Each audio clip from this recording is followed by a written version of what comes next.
Gradska poljoprivredna inspekcija u niz navrata do sada apelovala je da se ne vrši paljenje žetvenih ostataka na njivama kako se ne bi uništavala mikroflora zemljišta, te kako ne bi došlo do nekontrolisanog širenja požara koji bi se mogao proširiti na stambene ili pomoćne objekte u naseljenim mjestima. S tim u vezi, kako napominje Zoran Perić, gradski poljoprivredni inspektor, na nivou grada i Republike donešena je i odluka o zabrani spaljivanja žetvenih ostataka. Ta se odluka odnosi uglavnom na zaštitu poljoprivrednog zemljišta. Znači, ti žetveni ostaci kad se pale na poljoprivrednom zemljištu uništavaju mikrofloru korisnu i narušavaju sam kvalitet zemljišta. Ja sam više navrata dao izjave sve da to nije poželjno, nije dobro da se to radi. Žetvene ostatke treba zaorati da obogati zemljište sa organskim, što kaže, sa tim mineralnim dijelom. Samo paljenje, ja ne znam, ispada sada kad bi izgorila nekome kuća ili šuma da je nadležna poljoprivredna inspekcija. Ne znam da li postoji neko nadležno u ovoj državi. Znači, nekontrolisano paljenje mora biti sankcionisano. Od koga?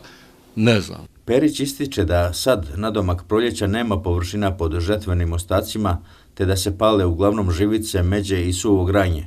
Od trenutnih aktivnosti koje sprovodi Gradska poljoprivredna inspekcija Perić ističe. Trenutno sada imamo aktivnosti vezane za promet sadnog materijala, sjemena poljoprivrednog bilja, zaštitnih sredstava i mineralnog đubriva.